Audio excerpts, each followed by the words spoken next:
నమస్తే, welcome to our channel. నేను సౌజన్య. ఆంధ్రప్రదేశ్లో ఏ శాఖకు సంబంధించి మాట్లాడాలి అన్నా ఆ సకల శాఖ మంత్రి మాత్రమే మాట్లాడేవాళ్ళు. సో అందరికీ తెలిసిందే సకల శాఖ మంత్రి ఎవరు అనేది సజ్జల రామకృష్ణ గారు. సో మరి సజ్జల రామకృష్ణ అలాగే ధనుంజయ రెడ్డి వీళ్ళిద్దరే జగన్మోహన్ రెడ్డి కొంప ముంచారు. జగన్మోహన్ రెడ్డి ఇంత దారుణంగా పరాభవం కావడానికి కారణం, ఓటమి పాలవ్వడానికి కారణం వీళ్ళిద్దరే అనేటువంటి చర్చ ఇప్పుడు రాజకీయ పరంగా రాజకీయవేత్తలు నాయకులు అందరిలోనూ చర్చ సాగుతోంది. మరి అంశానికి సంబంధించి వారి విశ్లేషణని మనతో పంచుకోవడానికి ఈరోజు మనతో పాటు ఉన్నారు సీనియర్ జర్నలిస్ట్ జగదేవ్ ఉన్నారు. వారితో మాట్లాడదాం. నమస్తే అండి. హలో. జగన్మోహన్ రెడ్డి ఇంత దారుణాతి దారుణంగా ఓటమి పాలవడానికి కారణం ఆ ఇద్దరు వ్యక్తులే అంటున్నారు. ఇంతకీ ఎవరా అంటే సకల శాఖ మంత్రి అని చాలా ముద్దుగా ప్రజలు పిలుచుకునేటువంటి వ్యక్తి ప్రభుత్వ సలహాదారు సజ్జల రామకృష్ణారెడ్డి. ఆయన అలాగే ధనుంజయ రెడ్డి వీళ్ళిద్దరే జగన్మోహన్ రెడ్డి కొంప ముంచారు అని అంటున్నారు. ఇదే చర్చ రాజకీయ వర్గాల్లో జోరుగా సాగుతోంది. దీని గురించి మీరేమంటారు? రాజకీయ వర్గాల్లో కన్నా సామాన్యుల్లోనే ఎక్కువగా ఈ చర్చ జరుగుతుంది. ఎక్కడైతే జెండా పట్టుకొని వైసీపీ జెండా పట్టుకొని భుజాల మీద మోస్తూ కష్టపడ్డారో వాళ్ళని కదిలిస్తే బూతులే తిడుతున్నారు. ఎందుకట? ప్రభుత్వ ముఖ్యమంత్రి కార్యదర్శిగా మన ధనుంజయ రెడ్డి గారు, అలాగే ప్రభుత్వ ప్రధాన సలహాదారుడుగా సజ్జల రామకృష్ణారెడ్డి గారు ఉన్నారు. సుమారుగా 40 మంది సలహాదారులు, అందులో ఈయన ప్రధాన సలహాదారుడు. ఈయన 40 మంది సలహాదారులు, 100 మంది అన్నారు. లేదు, 40 మంది ఉన్నారంట. వాళ్ళ ఇష్టం ఏముందండి. అదే 100 మంది దాకా ఉన్నారు సలహాదారులు అని అన్నారు. ఇంకా రకరకాల కదా. మళ్ళీ వీళ్ళు కాకుండా మళ్ళీ శాఖాపరంగా, లేదంటే కార్పొరేషన్ పరంగా, లేదంటే మామూలుగా నామినేటెడ్ పోస్టుల పరంగా చాలా ఉన్నాయిలేండి.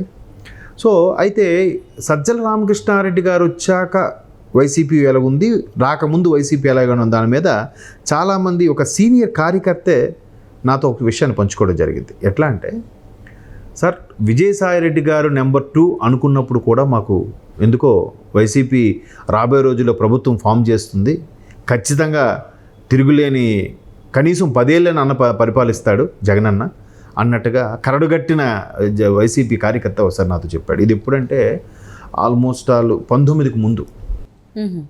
బట్ ఆ తర్వాత ఎందుకో విజయసాయిరెడ్డి గారు సైలెంట్ అయిపోయారు అనుకోవాలా, లేదంటే కొన్ని కారణాల వల్ల ఆయన బిజీ వల్ల తెర మీదకి ఎక్కువగా రాలేదో తెలియదు. కానీ పార్లమెంట్ సమావేశాలు అయినప్పుడు తప్ప మిగతా సమయాల్లో అంతగా ఆయన ఎక్కడ పూర్తిగా ఎట్లా డెడ్ ఎండ్కి వెళ్ళి ఎక్స్ట్రీమ్ లెవెల్లో విమర్శించిన దాఖలాలు ఏమీ లేవు. ఆయన తప్పు మాట చాలా హుందాగా పద్ధతిగా మాట్లాడారు. బట్ ఈయన ప్రభుత్వ సలహాదారుడిగా అయిన తర్వాతనే మంత్రుల్లో బూత్ పురాణం ఎత్తుకున్నారు. అది ప్రతీది కూడా ఎక్స్ట్రీమ్ లెవెల్కి చేయించారు. ఇతను మసాలాలు యాడ్ చేసి మరీ చేయించారు. ఆ మసాలా కొంపుంచింది. ఎసిడిటీ అనుకున్నాం, ఆ ఎసిడిటీ కాస్త గుండె నొప్పిగా మారి పార్టీకే బొప్పు కట్టింది అన్నట్టుగా మసాలాలు ఎక్కువ అవడం ప్రాబ్లం వచ్చిందండి చాలామంది చెప్పింది. అఫ్కోర్స్ ఆయన ఏం చేయగలుగుతాడు? ఇప్పుడు చాలా సందర్భాల్లో యథా రాజా తథా ప్రజ అని వాడుతుంటారు సామెతని. ఇప్పుడు సజ్జల గారు చెప్పారను, ధనుంజయ రెడ్డి గారు చెప్పారను ఆయన నిర్ణయాలు తీసుకోడు కదా, ఆయనే అన్నీ చేస్తారు కదా. నిన్న జక్కంపూడి రాజా గారు, రాజానగరం మాజీ ఎమ్మెల్యే, ఆయన ఏమన్నారు?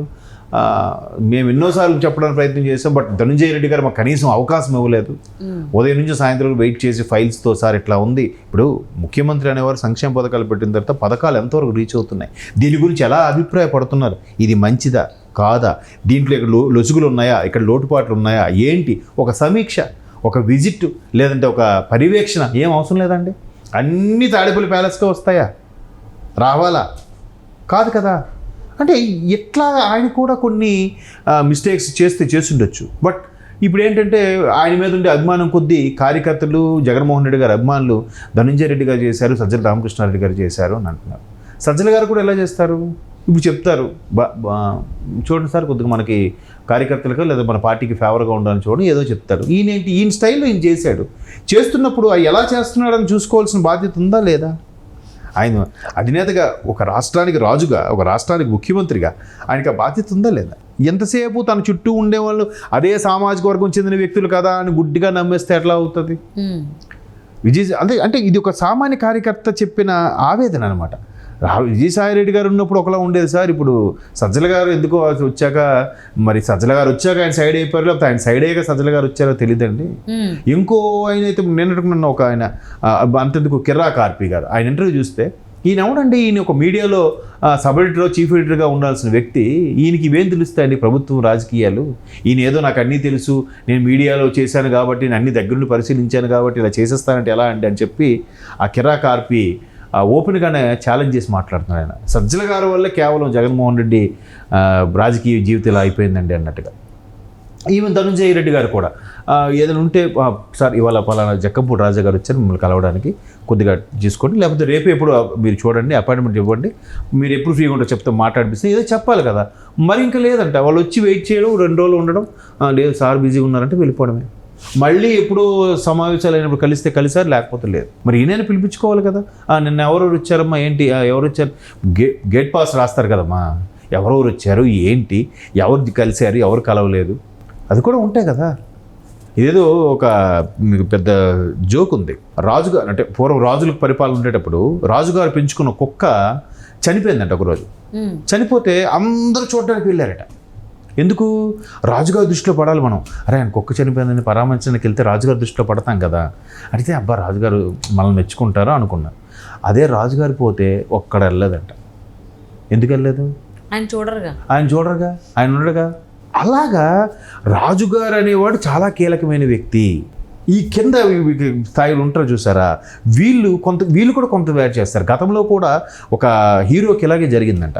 ఆయన సీనియర్ పాత నటుడు, పేరు అనవసరం, ఆయన చాలా మంచి నటుడు, మంచి హీరో, ఆయన అలా ఉండేది కదా. బట్ ఆయన వచ్చేసరికి ఆయన అసిస్టెంట్లు, మేకప్ మ్యాన్, ఆయనకు ఒక వస్తున్నాడు, ఆయన మేనేజర్ అందరూ వచ్చి సార్ వస్తున్నారు, హీరో గారు వస్తున్నారు, ప్రొడ్యూసర్ డైరెక్టర్ దగ్గరికి వెళ్ళి కూడా హీరో గారు వస్తున్నారు, వెళ్ళి సార్ నమస్కారం పెట్టాను, బాబు 11 అయిందా, మా హీరో గారికి జ్యూస్ ఇవ్వాలమ్మా, 12 అయిందా, ఫ్రూట్ సలాడ్ ఇవ్వాలమ్మా, ఇట్లా వీళ్ళు బిల్డప్ అంట. అది కూడా 2 తెప్పించుకునేవారు, ఒకటి ఆ పేరు ఆయనకి ఇచ్చి ఒకటి వీళ్ళు తినేయడం. ఒక్కోసారి ఆయన షూట్లో ఉంటే ఆయన కూడా ఒకటి వీళ్ళే తినేసేవారంట. అలాగా ఆ హీరో గారు బ్యాడ్ అయిపోయారు. అరే ఈయనకి ఇచ్చిన రెమ్యునేషన్ కంటే ఈ ఖర్చులు ఎక్కువైపోతున్నారా అన్నట్టు. మీకు అర్థమైందా? ఆ కింద అసిస్టెంట్లు అనేవాడు, ఆ సలహాదారులు అనేవాడు అంత ఇదిగా ఉంటారు. మంచివాడు మనది మనవాడు. ఇప్పుడు ఆయన నమ్మాడు, బాగుంది, ఈయన చేశాడు అంటున్నారు, ఇప్పుడు ఈయన వాడు ఓడిపోయాడు అంటున్నారు. మరి ఆయన చూసుకోవాలిగా. ఎంతసేపు అందరూ విమర్శించేది ఏంటి ప్రతిపక్షాలు? తాడేపల్లి ప్యాలెస్ వచ్చి బయటికి రారా బాబు, వచ్చి చూడరా నాయన, ఎలాగుంది మా బతుకులు ఎలాగున్నాయి చూడు, ఎంతసేపు పథకాలు ఇచ్చేస్తే ఓకేనా, మిగతా అవసరం లేదా, రోడ్లు వ్యవస్థ అవసరం లేదా, మౌలిక సదుపాయాలు అవసరం లేదా, అభివృద్ధి అవసరం లేదా అని అనాలి, చూసుకోవాలి కదా. ఇప్పుడు మేధోమేధనం చేస్తే లాభం ఏంటి? ఇప్పుడు ఆ ధనుంజయ రెడ్డి గారినో, అది కృష్ణారెడ్డి గారినో, లేదంటే ఇప్పుడు సజ్జల రామకృష్ణారెడ్డి గారిని నిందించకూడదండి. నేనైతే వాళ్ళని నిందించడం నేను ఒప్పుకోను. ఎందుకంటే అధినేత అనేవాడు అన్ని పర్యవేక్షణ చేసుకోవాలి. That is the leadership qualities కదా. లీడర్షిప్ క్వాలిటీస్ అంటే ఆయన చేయడు, బట్ చేయిస్తాడు. ఆయన చేయొద్దు, ఆయన కంటి చూపుతో పనులు అయిపోవాలి. That is the leadership qualities. అవసరమైనప్పుడు చెయ్యాలి. అంతేగాని నేను చెప్పాను కదా అంటే ఫైల్ మూవ్ అయిందో లేదో ఎవరికి తెలుస్తుంది.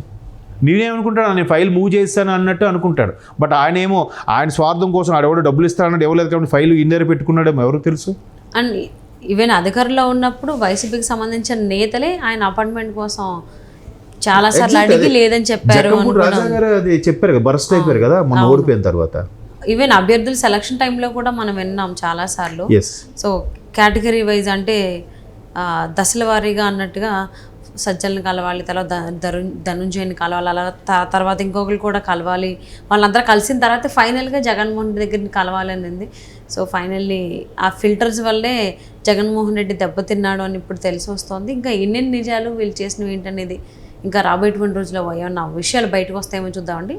Thank you so much Jagadev garu. Thank you.